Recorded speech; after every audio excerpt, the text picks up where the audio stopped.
Well, the poly brush is dried plenty, and so it's time to start taping this piece. And I'm trying to determine what size tape I need. I'm going to use 1-inch tapes over these struts in here, these small pieces, and I kind of figured that out, either 1 inch or 1.5 inch. I'm trying to figure out what size tape to use over these edges. Oh, went to the book and just looked, and you have to have tape over any place where there's a hard edge over under the fabric, and it says to have it overlap the hard edge at least 3/8 of an inch. I wasn't sure about that. I was thinking it was more than that, but I tried some 2-inch tape on this, and these are 3/4 of an inch, this channel here that this door is made out of, so that wasn't near enough. Oh, I've got some 3-inch tape here, and I was just checking it out. I measured out and marked the center of the tape and marked the center line down the top of this tube, and then I measure this, and that measures almost 1/2 inch there, so that's plenty. So the 3-inch tape is the right size tape to use for this. The way I'm going to tape this is I'm going to tape these struts in here, these supports in here first. I'll cut tape and tape those down first, and then I'm going to tape a gusset on over this door handle on both sides, and then I'll tape the outside perimeter of this, and I'll start here at the bottom and tape around this way. Probably use one piece, and I'll have to cut for the joint in here with that, but I'll use one piece for the bottom and another piece for the top. Well, the way that is supposed to work is measure out, so I'm using 1 inch, so this will be 1/2 inch on the center line on these things, and I'll make a mark where my 1-inch tape goes. Oh, now I've got 92 pickup. I'll make a mark on the fabric here for the tape width.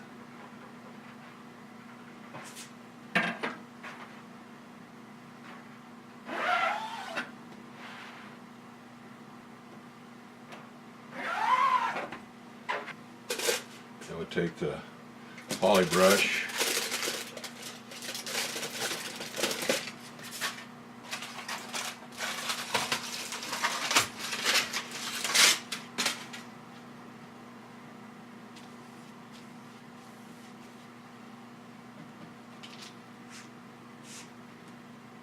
and put a layer of poly brush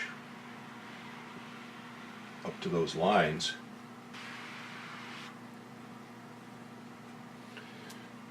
I can let that set up a little bit. Now I have to use medium weight fabric for the airplane, but according to the book they have medium weight fabric, or lightweight fabric, medium weight fabric, and heavyweight fabric for the tapes, and they say it doesn't make any difference which ones you use. And cut these with a regular pair of scissors straight across. They don't want you to cut the tape with pinking shears here, because they want the lines to disappear underneath the overlaying tape. Yeah, I've got a bed of poly brush on there, and I put my tape out. Now they say if they tape this tape and run it down like this so that the roll part of the tape goes down against the fabric, that there's less chance of it curling up on you. It makes it a little easier to work with. I don't remember doing that before, hearing that before, so we'll do it this time. Well, I'm going to get my 1-inch brush instead here, using that bigger one, and I'll go ahead and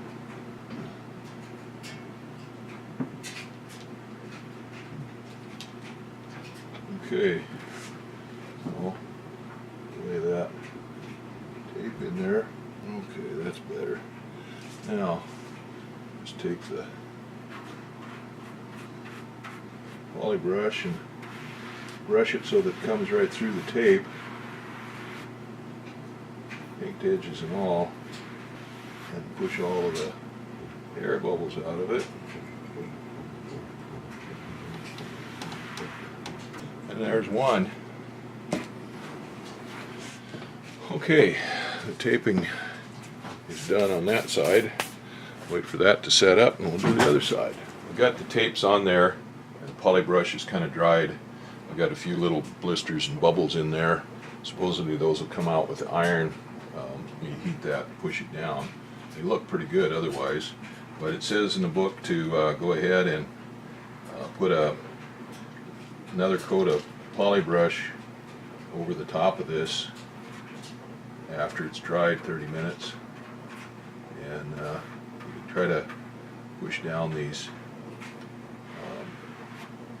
inked edges and stuff there with that. Then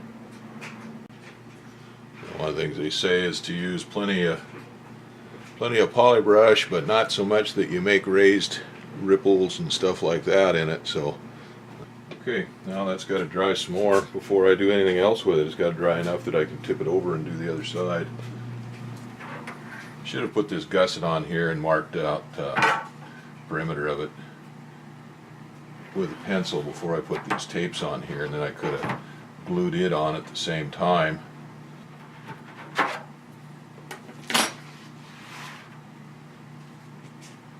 Well, maybe I'll go ahead and do that. I'll go ahead and glue this thing on. I didn't put a bed down. Let it set up just a little bit.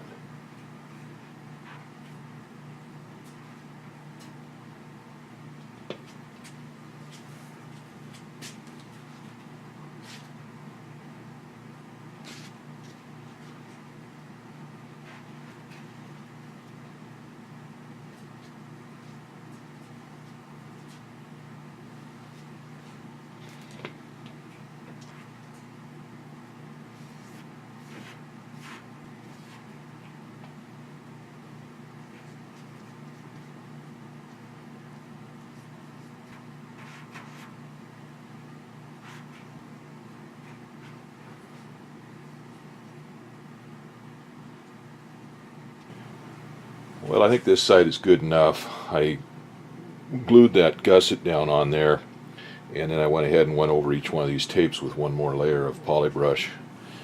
I went ahead and made another little doily, little gusset.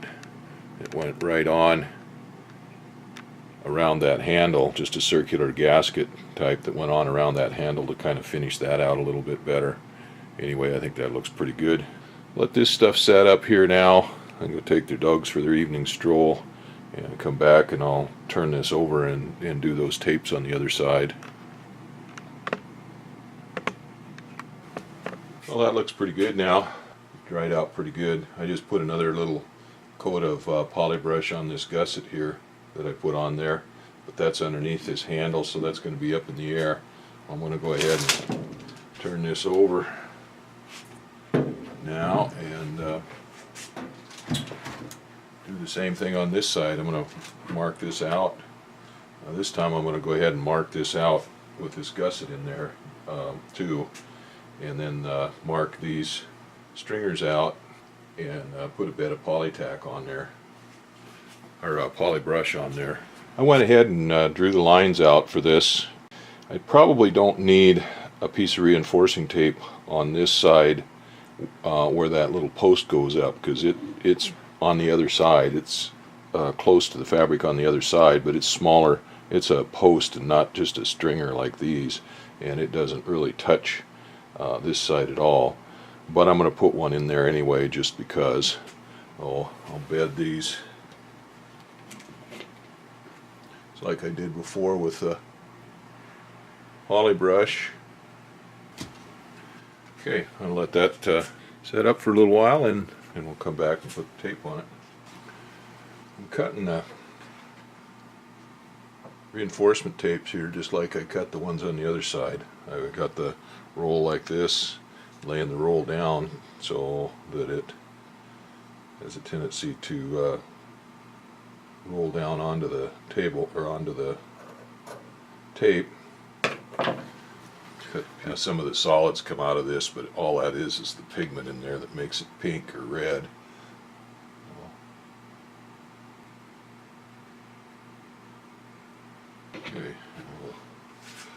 lay that tape in there.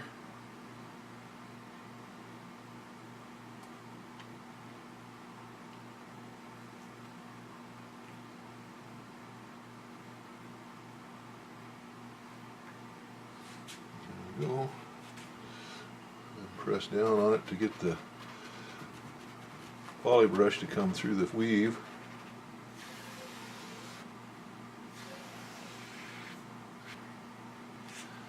Those are on with the poly brush. Now you take the poly brush and put on this top of this.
I'd marked the line on the other side of this, the side that I was working on last, that I calculated out would be the width of this tape as it went over this edge. I marked a line there, and then I laid down a bed of poly brush and let it set. And then I kind of changed my mind as to what I was going to do. So I came and I marked the center line down the edge of this instead, and I cut the 3-inch tape and marked a line down the center line of it, and I just laid a bed of poly brush on the center line of the bottom here. I think I'm going to bed it into that first and let it cure before I try to roll it over either edge. I'll spread a little bit more on there and bed that tape in there. The tape is bedded on this top here. It's actually the bottom of this door half. Got it bedded in there. Now I'm going to take a razor blade and slice around those hinges. There they are. A fresh razor blade.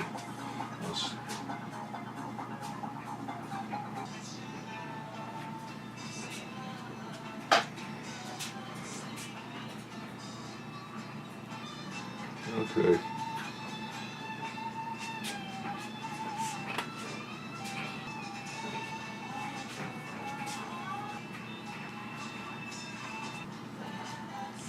Fold this edge back and butter up this slope here. This is the front edge of the door. I'll do the back edge too. I got the bottom here of this tape glued down pretty good. I put my second coat on it, and I bedded in this front piece and the back piece in. And I'll let that set up now, and then put another coat on them, and then I'll start working on folding that over and getting it done on the sides. This is what the polytack looks like when it's all dried up, cured. It's just like a vinyl beach ball or something like that. Raincoat. This is the poly brush here. It's the same thing, except it's got the pink coating in it. It's pretty tough. I've got this lower section of tape all glued down on the outside of the door here, so it gets another coat of poly brush over it. Well, now that's got to sit and dry, cure, and then once it's cured, then I can flip it over and do the other side. The bottom tape is down. all glued down. I got to put one more level of poly brush over the bottom tape. I put my bed on this side of the top edge where the top tape is going to go, and on the top edge itself I need to turn it over and measure it out and put a bed on the other side. But this all takes a little more time than you'd think it does. You've got to put a bed down, glue everything down, wait for 30 minutes or so while it cures or sets up, and then do it again. And so it's you can't just go wham bam thank you ma'am and be done with it.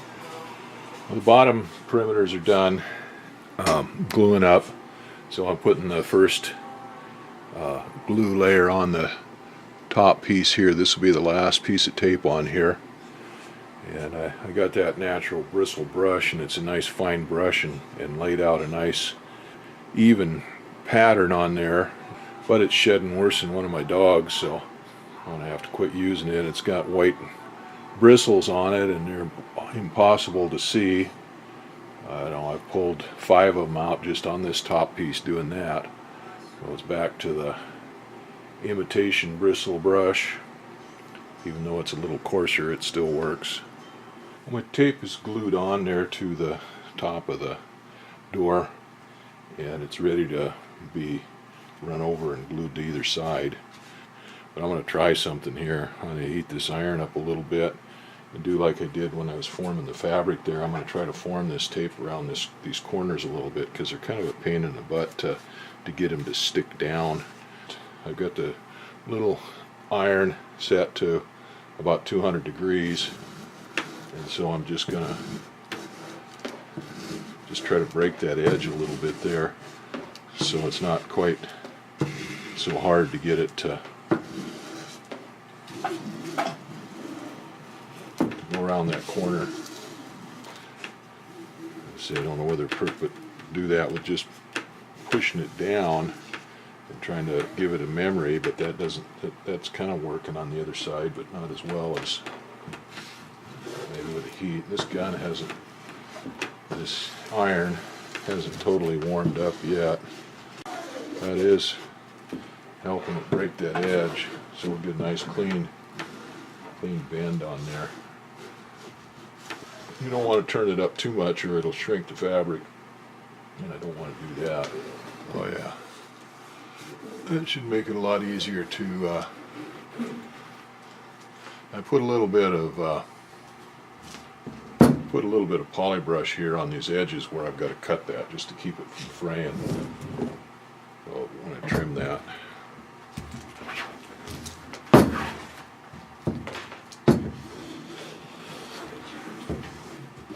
Okay, that should make it a little easier to do that. I didn't shrink the fabric, it's still coming down to my lines, but my corner here is going to be a lot easier to hold down. It almost holds down by itself now. I don't have to hold it down waiting for the poly brush to dry out. Now that iron does pick up some poly brush, so I want to go over that with a little rag and kind of clean that up a little bit. The flakes or leaves on there. It melts a little bit of the poly brush and picks it up on the iron. It gets sticky, so you have to clean that up pretty regularly.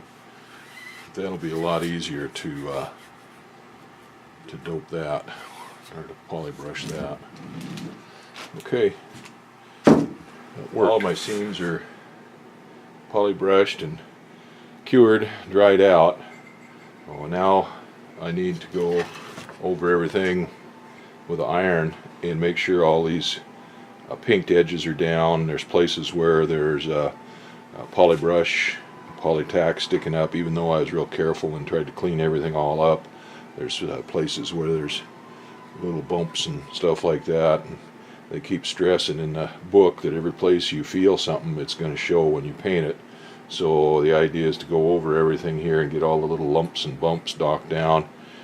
These edges here where the pink tapes are, they tend to absorb the poly tack, poly brush, and kind of stick up a little bit and kind of fuzz up. Sometimes you'll get these pinked edges that stick up. I don't see any sticking up on this one yet, but you go over every bit of it. I turn the iron, this is the little cover right iron, and I've got it calibrated around here, and you turn it down to about 200 to 225 degrees. What you want to avoid doing is shrinking any of this fabric, but you want to have it high enough that you can melt that. I should cool that off and clean the crap off the bottom of it. It's got crap on the bottom of it there, so I'm going to unplug it and let it cool off, and then wash it down real good with MEK before I go on with this. Well, there's a couple of mistakes you can make, probably lots of mistakes you can make on this, on putting that tape on, but there's two mistakes that are pretty easy to make, and one of them is not putting enough polybrush on, and the other one is putting too much polybrush on. And I made the second mistake. I put too much polybrush on, and that winds up making a mess trying to get it smoothed out. The stuff, when it heats up, it pills up and rolls and sticks to the iron and smears all over the place, and it's hard to clean up. You know, if you don't get enough, then you get places where it's not sticking down and stuff like that. But I wound up getting too much on there. Some's good, more is better, I guess, but that doesn't always work out that way. Well, I've taken some polyfiber reducer and washed it down and got it down to a more manageable level, I hope. The problem with that is it makes it sticky, so that you get all kinds of crap sticking to it. So now I'm going to let it dry out for a little while, because it softens everything up and you can't really do anything with it with the iron again on it. So I'm done with the door half for now. I've fooled around with it as much as I'm going to. I still made a mistake. The biggest mistake that I made on it was using too much polybrush when I put the tapes on, or after I put the tapes on, and that kind of made for a mess, but I was able to salvage it by using polybrush thinner and washing it down a few times, and got all of the edges all smoothed out, everything all smoothed out pretty nice. It's not perfect, like I said, it just without tearing it all apart, there's not much I can do, more I can do than what I did. But I'm done with it now. I got everything all smoothed out with the iron. It all looks pretty good. That's as much as I'm going to do for now. It still needs a coat of polybrush sprayed on, and then a couple coats of poly spray, and then of course the final finish. But I want to wait to do that till I can make a paint booth to do it in and get it down in the hangar or someplace. I'm doing this in the basement of the house now, and the smell of these chemicals is kind of permeating the house, and so I don't want to set up a spray booth in here. I don't have air up here anyway. Right now it's still kind of cold and damp. Got about 6 inches of snow over the last day or so, and everything's still wet. I'll start working on the horizontal stabilizers next. I think I've got a handle on it now. I've learned a bit on here now, and so we'll work on the horizontal stabilizers and just keep working through things until we'll get those finished, and keep working the bugs out of the process here before I tackle the fuselage.